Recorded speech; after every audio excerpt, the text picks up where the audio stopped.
Halo teman-teman semuanya. Nah, kami dari kelompok 9 akan menerangkan alat peraga dan juga materi tentang karakteristik makhluk hidup dan ciri-cirinya. Nah, sebelumnya perkenalan dulu yuk. Mulai dari aku, nama saya Sigit Aristiono, nomor potensi 42 dengan NIK 2401050 dan rekan-rekan saya. Saya Gita Endriani, nomor S19 dengan NIM 240105040. Saya Alisa Sofia Latifah, nomor PSN 1 dengan NIM 24010500390. Nah, langsung saja ke pembahasannya. Tujuan dari diadakannya pop-up book ini, yang pertama yaitu untuk memudahkan pemahaman siswa. Nah, pop-up book ini sendiri kan ketika kita buka itu akan memunculkan suatu gambar. Nah, hal ini akan mempermudah siswa dalam memahami konsep-konsep abstrak yang tidak nyata. Jadi, siswa dapat lebih mudah memahami karakteristik makhluk hidup. Nah, yang kedua yaitu adalah meningkatkan minat dan motivasi belajar siswa. Karena pop-up book ini menarik dari buku dan berbeda dari buku biasanya, itu akan menarik perhatian siswa sehingga siswa menjadi lebih termotivasi untuk belajar. Yang ketiga yaitu mengajak siswa untuk aktif dan terlibat dalam pembelajaran.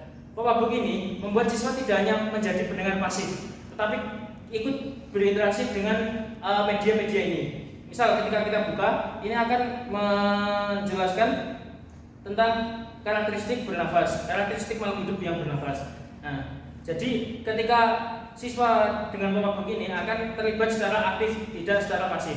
Yang keempat yaitu mendukung pembelajaran efektif dan efisien. Dengan menggunakan alat peraga yang menarik ini, guru dapat menyampaikan materi dengan lebih cepat dan jelas, sehingga waktu belajar itu bisa dimanfaatkan dengan lebih baik dan hasil belajar pun bisa meningkat.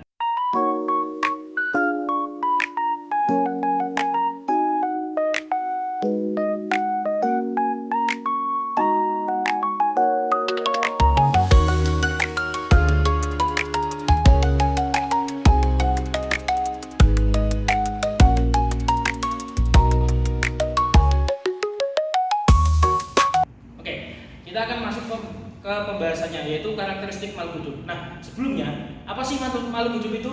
Makhluk hidup adalah organisme atau individu yang memiliki ciri-ciri kehidupan seperti bernafas, bergerak, berkembang biak, dan lain sebagainya. Nah, makhluk hidup ini mampu menyesuaikan diri dengan lingkungannya. Jadi, tujuan dari pembelajaran kali ini adalah siswa dapat membedakan antara makhluk hidup dan makhluk tak hidup dengan memiliki karakteristik yang sendiri-sendiri. Kita akan masuk ke ciri-ciri makhluk hidup. Yang pertama adalah bernapas. Nah, di sini ditunjukkan orang yang sedang bernapas. Jadi, bernapas itu adalah cara makhluk hidup untuk mendapatkan energi dari pemecahan makanan. Bernapas akan memasok oksigen ke dalam tubuh makhluk hidup. Oksigen tersebut penting untuk metabolisme tubuh karena dapat menghasilkan energi bagi makhluk hidup. Nah, manusia dan hewan darat bernapas dengan paru-paru. Jika ikan bernapas dengan insang, sedangkan tumbuhan bernapas dengan stomata. Membutuhkan makanan. Nah, semua makhluk hidup itu membutuhkan makanan sebagai sumber energi. Ada dua macam cara untuk mendapatkan makanan.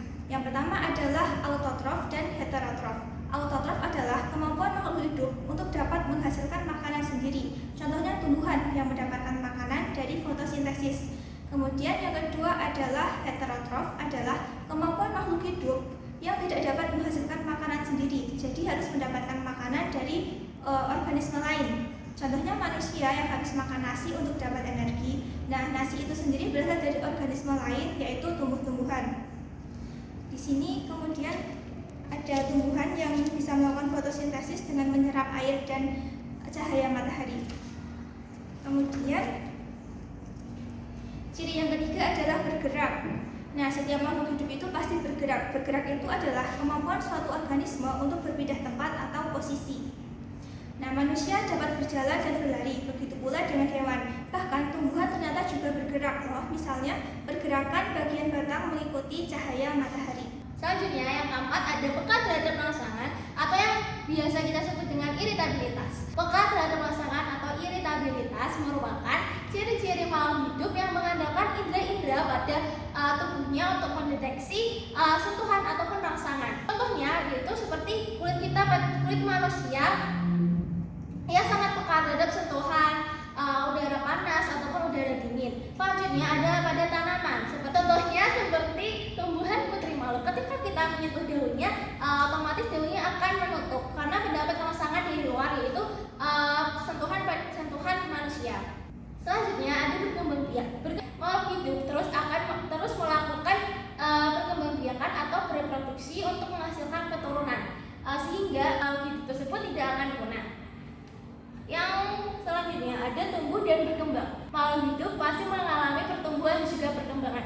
Pertumbuhan pada makhluk hidup ini dapat ditandai dengan penambahan tinggi badan, berat badan, dan juga volume tinggi. Selanjutnya ada perkembangan merupakan fase makhluk hidup menjadi dewasa ataupun pematangan fungsi organ pada makhluk hidup. Contohnya seperti puberitas yang dialami pada manusia. Selanjutnya ada mengeluarkan zat sisa atau melakukan ekskresi. Ekskresi adalah pembuangan zat sisa dari makanan pada tubuh manusia. Manusia dan hewan mengeluarkan zat sisa berupa karbon dioksida dari proses respirasi. Sementara tumbuhan akan mengeluarkan zat sisa berupa karbon dioksida dari proses respirasi dan oksigen dari proses fotosintesis. Nah, itu tadi pemaparan materi dari kelompok kami. Apabila ada kesalahan dalam perbuatan ataupun perkataan, kami mohon maaf yang sebesar-besarnya. Sekian, wassalamualaikum warahmatullahi wabarakatuh.